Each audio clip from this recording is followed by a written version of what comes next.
The good shepherd, the Lord is my shepherd, I shall not want. Psalm chapter 23 verse 1. Does not this sound just like poetry or like singing?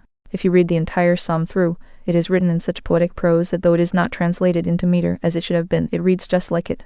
The Lord is my shepherd, I shall not want. He makes me to lie down in green pastures. He leads me beside the still waters. He restores my soul.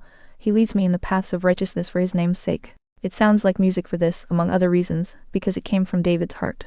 That which comes from the heart always has melody in it. When men speak of what they know and from the depths of their souls testify to what they have seen, they speak with what we call eloquence, for true eloquence is speaking from the soul. Thus David spoke of what he knew, what he had verified all his life, and this rendered him truly eloquent, as truth is stranger than fiction.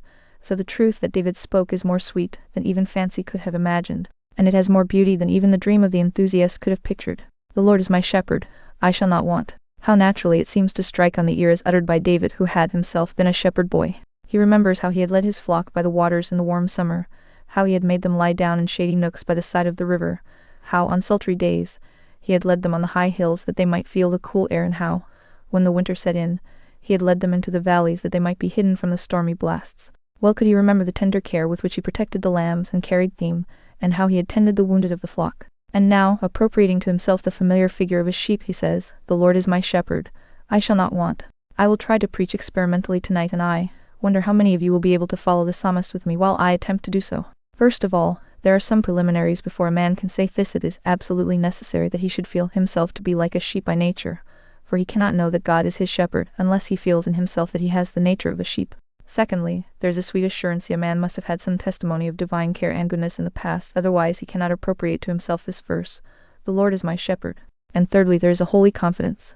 I wonder how many there are here who can place all their future in the hand of God and can join with David in uttering the last sentence, "The Lord is my shepherd, I shall not want." First then, we say there is a certain confession necessary before a man can join in these words.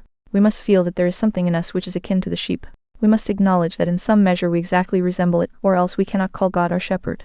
I think the first apprehension we shall have if the Lord has brought us into this condition is this: we shall be conscious of our own folly, shall feel how unwise we always are. A sheep is one of the most unwise of creatures.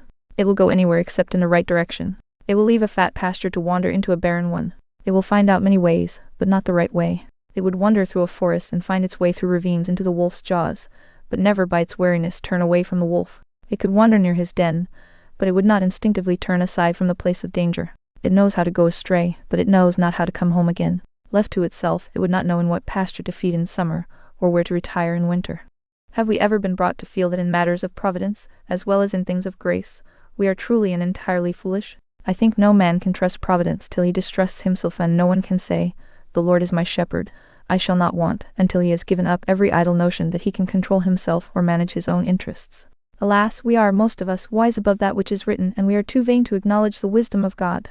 In our self-esteem we fancy our reason can rule our purposes, and we never doubt our own power to accomplish our own intentions. And then by a little maneuvering we think to extricate ourselves from our difficulties. Could we steer in such a direction as we have planned, we entertain not a doubt that we could avoid at once the Scylla and the Charybdis and have fair sailing all our life. Oh beloved, surely it needs but little teaching in the school of divine grace to make out that we are fools. True wisdom is sure to set folly in a strong light. I have heard of a young man who went to college, and when he had been there a year, his father said to him, "Do you know more than when you went?" "Oh yes," he said, "I do." Then he went the second year and was asked the same question, "Do you know more than when you went?" "Oh no," he said, "I know a great deal less." "Well," said the father, "you are getting on." Then he went the third year and was asked, "What do you know now?" "Oh," he said, "I don't think I know anything." "That is right," said his father, "you have now learned to profit since you say you know nothing." He who is convinced that he knows nothing as he ought to know gives up steering his ship and lets God put his hand on the rudder. He lays aside his own wisdom and cries, "O God, my little wisdom is cast at your feet. Such as it is, I surrender it to you.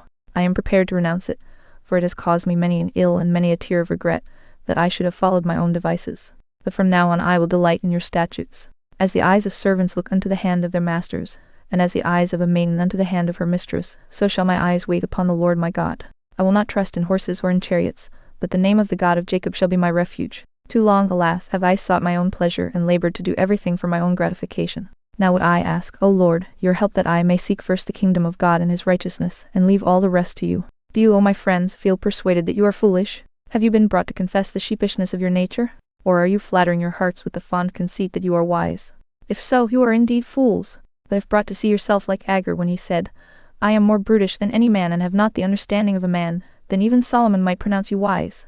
And if you are thus brought to confess, I am a silly sheep, I hope you will be able to say, the Lord is my shepherd, I cannot have any other, I want none other is enough for me. Again, a sheep is not only foolish, but it is a very dependent creature. The sheep, at least in its domesticated state, as we know it, must always be dependent. If we should take a horse, we might turn him loose upon the prairie, and there he would find sufficient food for his sustenance.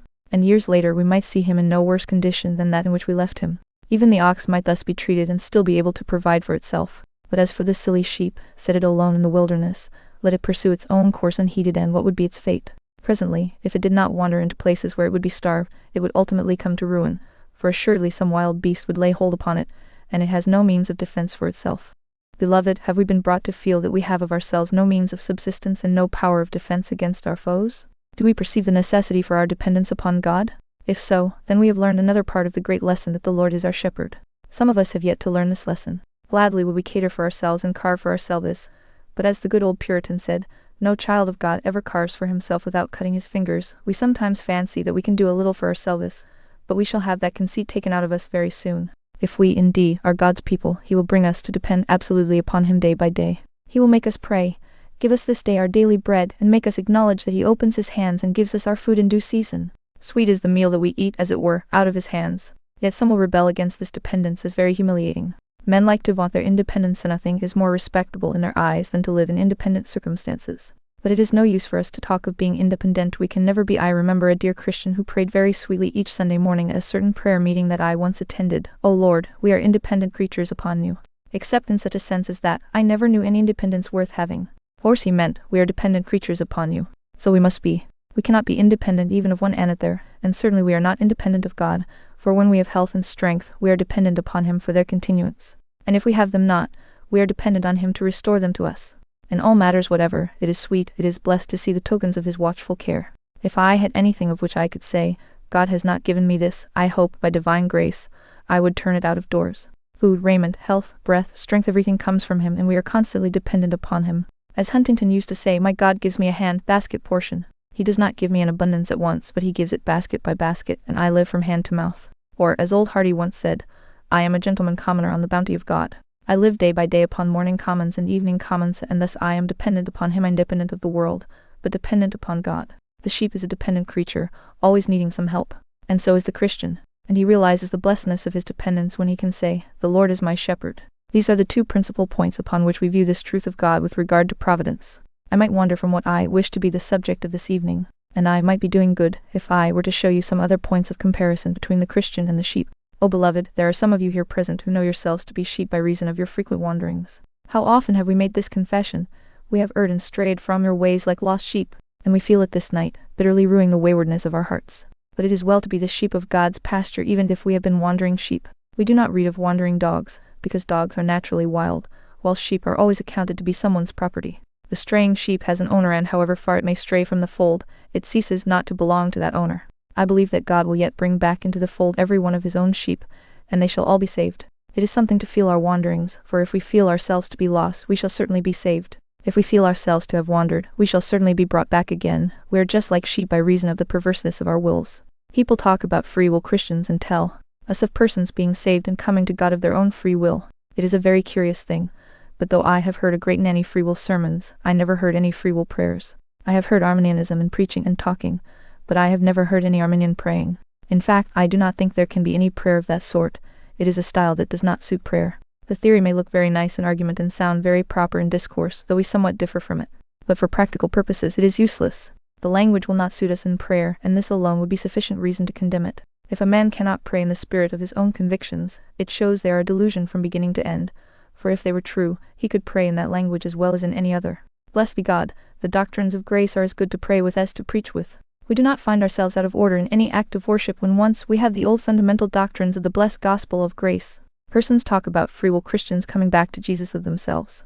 I intend to believe them when they find me a free will sheep that has come back of itself, when they have discovered some sheep, after it has gone from its folds, and bleating at its master's door, asking to be taken in again. You will not find such a sheep, and you will not find a free will Christian, for they will all confess, if you thoroughly probe the matter, that it was grace, and grace alone, that restored their souls. Grace taught our souls to pray, and made our eyes overflow. 'Tis grace that keeps us to this day, and will not let us go.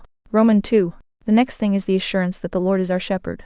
It is very easy to say, the Lord is a shepherd, But how shall we appropriate the blessedness to ourselves and be able to say, the Lord is our shepherd?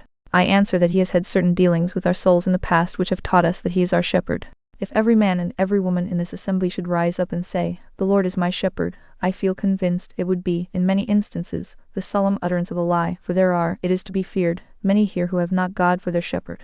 He is their guide, it is true in some sense, because he overrules all the hearts and controls all the affairs of the children of men. But they are not the people of his pasture, they are not the sheep of his hand. They do not believe therefore they are not of his fold. And if some of you should say that you are, your own conscience would belie you. How then, does a man come to know that the Lord is his shepherd? He knows it first because Jesus Christ has brought him back from his wanderings. If there is anyone here who, after a course of folly and sin, has been fetched back from the mountains of error and the haunts of evil, if there is one here who has been stopped in a mad career of vice and has been reclaimed by the power of Jehovah Jesus, such a one will know, by a happy experience, that the Lord is his shepherd. If I once wandered on yon mountain top and Jesus climbed up and caught me, and put me on his shoulders and carried me home, I cannot and dare not doubt that he is my shepherd. If I had belonged to some other sheep owner, he would not have sought me. And from the fact that he did seek me, I learned that he must be my shepherd. Did I think that any man convinced me of sin, or that any human power had converted me, I would fear I was that man's sheep, and that he was my shepherd. Could I trace my deliverance to the hand of a creature, I would think that a creature might be my shepherd. But since he who has been reclaimed of God must and will confess that God alone has done it, and will ascribe to his free grace, and to that alone, his deliverance from sin, such a one will feel persuaded that the Lord must be his shepherd because he fetched him back from his wanderings, snatched him out of the jaw of the lion, and out of the paw of the bear. We know still further that like a shepherd, he has supplied our needs. Some of you, beloved, know of a surety that God is your provider. Sometimes you have been brought into such straits that if it had not been for an interposition of heaven itself, you never could have had deliverance. You have sunk so deep down into poverty, and loved ones and acquaintances have stood so far aloof from you that you know there is but one arm which could have fetched you up. You have been reduced, perhaps, to such straits that all you could do was to pray. You have wrestled at the throne of God and sought for an answer, but it has not come. You have used every effort to extricate yourself, and darkness has still compassed your path. Again and again you have tried till hope has well near vanished from your heart. And then, adding vows to your prayer, you have said in your agony, O God, if you will deliver me this time, I will never doubt you again. Look back on the path of your pilgrimage. Some of you can count as many Ebenezers as there are milestones from here to York. Ebenezers piled up with oil poured on the top of them, places where you have said, hitherto, the Lord has helped me. Look through the pages of your diary and you will see time after time, when your perils and emergencies were such as no earthly skill could relieve, and you felt constrained to witness what others among you have never felt, that there is a God, that there is a providency, a God who compasses your path, and is acquainted with all your ways. You have received deliverance in so marvelous a way, from so unseen a hand and so unlikely a source, under circumstances, perhaps, so foreign to your wishes, and yet the deliverance has been so perfect, so complete and wonderful, you have been obliged to say, the Lord is my shepherd. Yes, he is. The sheep, we know, fed day by day in good pasture, may forget its shepherd. But if for a time it is taken from the pasture and then brought home again, after having been nearly starved, it says, truly he is my shepherd. If I had always been supplied with bread, without the pinch of anxiety, I might have doubted whether he had given it, and ascribed it to the ordinary course of passing events. But seeing that everywhere, and in all things I am instructed both to be full and to be hungry, both to abound and to suffer need, I acknowledge that it is my God who supplies all my need. Yes, and with gratitude I will write it down for a certainty, the Lord is my shepherd. But beloved, do not be distressed, even though you should not have had these particular trials and deliverances, for there is a way whereby we can tell that the Lord is our shepherd without encountering so many rough and rugged passes, as I will show you presently. I have heard it said by some, that a man cannot be a child of God unless he has gone through a certain set of trials and troubles. I recollect hearing a sermon from these words, who passing through the valley of Baca makes it a well. Certainly the preacher did not make his sermon a well, for it was as dry as a stick and not worth hearing. There was nothing like cheerfulness in it, but a flood of declamation all the way through against hopeful Christians, against people going to heaven who are not always grumbling, murmuring, doubting, fumbling for their evidences amidst the exercises of their own hearts, always reading and striving to rival Job and Jeremiah in grief, taking the lamentations as the fit expression of their own lips, troubling their poor brains, vexing their poor hearts, smarting, crying and wearying themselves with the perpetual habit of complaining against God, saying with poor Job, my stroke is heavier than my groaning. Such persons measure themselves by their troubles, trials, distresses, tribulations, perplexities, and no end of things that we will not stop to recount. We believe, indeed, that such things will come to a child of God. We think every Christian will be corrected in due measure, would be the last to deny that God's people are a tried people. They must all pass through the furnace of affliction, and he has chosen them there. But still, we believe that religion is a blessed and a happy thing, and we love to sing that verse, the men of grace have found glory begun below. Celestial fruits on earthly ground from faith and hope may grow. And what though some of my hearers have not yet had to swim through the rivers, though they may not have had to pass through the fiery furnace of providential trial, they have had trials enough, and trials that no heart has known except their own suffering, which they could not tell to flesh and blood, which have gnawed their very souls and catered into the marrow of their spirits. Bitter anguish and aching voids, such as those who boast about their trials nearer felt, such as mere babbling troublers did never know, deep rushing of the stream of woe with which little bubbling narrow brooks could never compare. Such persons fear to murmur, they cannot reveal their sufferings because they think it would be showing some lack of trust in God. They keep their trials to themselves and only speak of them into that ear which hears and has no lips to babble afterwards. But you say, how can you tell that the Lord is your shepherd if you have not been tried in any of those great deeps? We know that he is, because he has fed us day by day in good pasture. And if he has not allowed us to wander as far away as others, we can lift up our eyes to him and each one of us say, Lord, you are my shepherd. I can as fully prove that you are my shepherd by your keeping me in the grassy field as by your fetching me back when I have wandered. I know you are as much my shepherd when you have supplied my needs day by day as if you had allowed me to go into poverty and given me bitterness. I know you are as much my shepherd when granting me a continual one stream of mercy, as if that stream had stopped for a moment and then had begun to flow again. People say if they have had an accident and been nearly killed, or have narrowly escaped, what a providence. Yet it is as much a providence when you have no accident at all. A good man once went to a certain place to meet his son. Both his son and he had ridden some distance. When the son arrived, he exclaimed, "Oh, father, I had such a providence on the road." "Why, what was that?" "My horse stumbled 6 times, and yet I was not thrown." "Dear me," said his father, "but I have had a providence too." "And what was that?" "Why, my horse never stumbled at all. And that is just as much a providence as if the horse had stumbled 6 times and I had not been thrown. It is a great providence when you have lost your property and God provides for you, but it is quite as much a providence when you have no loss at all, and when you are still able to live above the depths of poverty. And so God provides for you. I say this to some of you when God has blessed and continually provided for you from your earliest youth. You too can each of you say, "The Lord is my shepherd." You can see this title stamped on your mercies, though they come daily. They are given to you by God, and you will say by humble faith the word "my" as loudly as anyone can. Do not get to despising the little ones of the flock because they have not had as many trials as you have had. Do not get to cutting the children of God in pieces because they have not been in such fights as you have. The shepherd leads the sheep where he pleases, and be you sure that he will lead them rightly. And as long as they can say from their hearts, "The Lord is my shepherd, I shall not want," do not trouble yourselves about where or how they learned it. Romans 3. Now we finish up with the holy confidence of the psalmist. I shall not want. There, poor unbelief says, I am wanting in everything.